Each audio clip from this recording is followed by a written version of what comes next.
Hello everyone, civil step IAS के YouTube platform पर आप सभी का स्वागत है। आई होप आप लोगों की जो यूपीएससी की 2026 की जो तैयारी है वो काफी अच्छे से चल रही होगी। और अगर आप डायनामिक्स ऑफ पेपर को देखें प्रीलिम्स के, तो उसमें सीसेट जो है वो थोड़ा सा डिफिकल्ट लेवल पर हमारे पास जा रहा है, जिस वजह से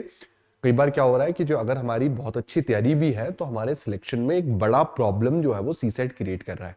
तो आपके इस कंसर्न को एड्रेस करने के लिए इस YouTube चैनल पर हमारे द्वारा जो है, यानी सिविल स्टैप के द्वारा जो है, ये कुछ फ्री क्लासेस का इनिशिएटिव जो है वो स्टार्ट किया जा रहा है, ताकि आपके कुछ बहुत वीक फाउंडेशंस है उनको बिल्ड किया जा सके। इन क्लासेस का स्पेसिफिकली जो भी हमारे पास जैसे आर्ट्स बैकग्राउंड के स्टूडेंट है, मेडिकल बैकग्राउंड के स्टूडेंट है, कॉमर्स बैकग्राउंड के स्टूडेंट है, उनको बहुत अधिक फायदा जो है वो इन क्लासेस से डेफिनेटली हमारे पास जो है वो रहेगा और होने भी वाला है। Even from the non medical background क्या होता है कि हमने +2 तक या हमने नॉन मेडिकल अगर स्ट्रीम रही है हमारी, तो उसमें हमने पढ़ा हुआ होता है, लेकिन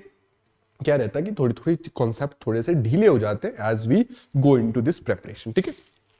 तो हमारी इन वीडियो के द्वारा हम लोग जो है वो ये देखेंगे कि सीसेट 2026 को टारगेट किस तरीके से हम लोगों को करना है, क्या चीजें हम लोगों को जो है वो अच्छे से रेडी करनी है और किस तरीके से हम लोग जो है वो आगे बढ़ेंगे। चलिए ठीक है, तो क्वांट्स की शुरुआत कहां से करें, ये हमारी वीडियो आज की रहने वाली है। क्योंकि देखिए फर्स्ट एंड फॉरमोस्ट थिंग, देखिए हम लोग क्या बोलते हैं, जैसे बहुत पॉपुलर भी है यूपीएससी की दुनिया में ये चीज कि टू बीट समवन या to address someone you should know your enemy well, है ना। पहली चीज क्या होती है कि you should know your enemy well, तभी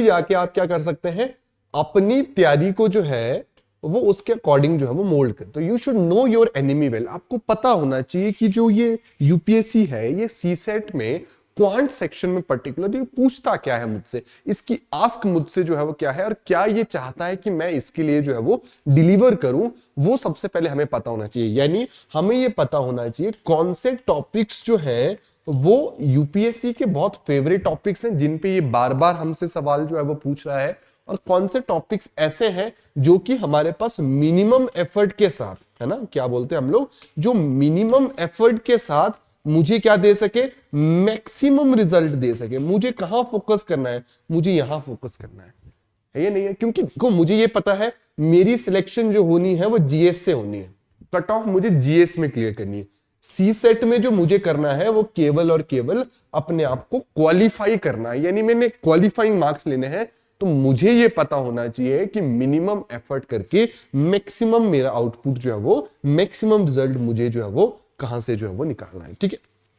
इसी के लिए हमने एक सेट ऑफ लिस्ट जो है वो आप लोगों के लिए जो है वो तैयार करी है कि कौन से सेगमेंट पे जो है वो हमें जो है वो फोकस करना है। ठीक है, तो क्वांटिटेटिव एप्टीट्यूड में अगर हम लोग देखते हैं तो LCM HCF slash number system, यानी नंबर सिस्टम एक ऐसा सेगमेंट है जिससे सवाल देखे जा रहे हैं, और एक बहुत आसान यानी इजी सेगमेंट जो है वो ये हमें देखने को मिलता है। इसलिए हमें इस पे बिल्कुल भी जो है वो कोताही नहीं बरतनी है, और बहुत अच्छे से एलसीएम एचसीएफ और नंबर सिस्टम को वी विल रेडी, हम लोग इसको बहुत अच्छे से रेडी जो है वो करेंगे। ठीक है, सेकंड जो टॉपिक आता है वो रेशियो एंड प्रोपोर्शन, ये बहुत एक फाउंडेशन टॉपिक है, और इस फाउंडेशन पे जो है वो हमारे बाकी मैथ्स के टॉपिक भी क्योंकि डिपेंड करते हैं, फाउंडेशनल टॉपिक है, तो we need to give it a priority, हमें इसको भी जो है वो अच्छी प्रायोरिटी देनी पड़ेगी। स्पीड टाइम डिस्टेंस के अंदर अंदर ही हमारे पास क्या भी आता है, हमारे पास ट्रेन प्रॉब्लम भी आती है, बोट एंड स्ट्रीम के सवाल भी देखने को मिलते हैं, और ये वाला सेगमेंट भी जो रहता है वो हमारे लिए इंपॉर्टेंट रहता है, क्योंकि 2-2, 3-3 सवाल भी इस सेगमेंट से हमें देखने को मिल जाते हैं। Profit and loss important topic हमारे पास रहता है, बार बार रिपीटेड क्वेश्चन जो है, अगर हम देखें प्रीवियस ईयर पेपर को, तो हमें रिपीटेड क्वेश्चन इसके देखने को मिलते हैं, यानी यहां पे भी हमारा ध्यान जो है वो अच्छा खासा होना चाहिए। Then there is an mensuration, है ना, पूरा जो ये फॉर्मूला बेस्ड रहता है हमारे पास 2D 3D का फॉर्मूला आता होगा तो झट से हमारा आंसर निकल सकता है। तो फॉर्मूले को समझने पे, पढ़ने पे थोड़ा सा ध्यान रखेंगे हम लोग। SICI वाला हमारा टॉपिक हो गया, simple interest, compound interest, repeated इसके भी क्वेश्चंस देखे जा रहे हैं हमारे पास। टाइम एंड वर्क, है ना, वर्क एंड टाइम की, कोई इतने दिन में इतने काम को करता है, कोई नागरिक इतने दिन में इतने काम को करता है, बताइए ये पूरा काम ये मिलकर कितने दिन में करेंगे। तो टाइम एंड वर्क अगेन एक इंपॉर्टेंट सेगमेंट रहता है, सवाल लगातार इनसे पूछे जा रहे हैं। ठीक है, एवरेज, और एवरेज के साथ मैं एक और टॉपिक जोड़ूंगा जो है परसेंटेज। ठीक है, average and percentage very very important topics हैं हमें और पढ़ने चाहिए, क्योंकि ये टॉपिक्स ऐसे हैं जो हमें अच्छे मार्क्स दिला सकते हैं, यानी हमारे पास थोड़ा सा कम एफर्ट करके भी हमें जो है वो आउटपुट अच्छा दे सकते हैं। बेसिकली दो चीजें, जैसे हमने देखा एक रेशो हो गया, दूसरी चीज हमारे पास जो होगी ये परसेंटेज होगी। ये दो टॉपिक का कॉम्बिनेशन बहुत बढ़िया कॉम्बिनेशन है, यानी यहां अगर हमें ये दो टॉपिक बहुत अच्छे से आते होंगे तो हमारा जो मैथ्स की फाउंडेशन है वो काफी हद तक जो है वो सॉलिड जो है वो हो जाती है, और हमें जो है वो इन दोनों टॉपिक पे थोड़ा सा ध्यान देने की आवश्यकता है, थोड़ा सा उनको बेहतर तरीके से प्रिपेयर करने की आवश्यकता है। ठीक है, अब जो रिसेंट ट्रेंड बदल गया है उसमें जो हमारे पास, जिसको हम लोग क्या बोलते हैं, हायर मैथ बोलते हैं ना, हायर मैथ वाले सेगमेंट भी अब थोड़े से ज्यादा पूछे जाने लगे हैं। जैसे अलजेब्रा हो गया है ना, अलजेब्रिक इक्वेशंस होती है, फैक्टराइजेशन उसमें पूछी जाती है, क्वेश्चंस उसके पूछे जाने लगे हैं। तो अलजेब्रिक इक्वेशंस को यानी अलजेब्रा को भी हम लोग थोड़े सी तवज्जो देंगे, अलजेब्रा पे भी हम लोग प्रैक्टिस जो है वो करेंगे। ट्रिग्नोमेट्री ज्योमेट्री अगेन थोड़ा सा इंपॉर्टेंट टॉपिक बनते जा रहे हैं, ट्रिग्नोमेट्री की भी बहुत अच्छे क्वेश्चंस आ रहे हैं, ज्योमेट्री के भी हमारे पास सवाल आ रहे हैं। तो ट्रिग्नोमेट्री ज्योमेट्री भी थोड़ी सी पॉपुलर डे बाय डे हमारे पास होती जा रही है, तो we need to put effort on that as well. ठीक है, प्रोबेबिलिटी जिसको हम लोग क्या बोलते हैं, प्रायिकता बोलते हैं, है ना, प्रोबेबिलिटी,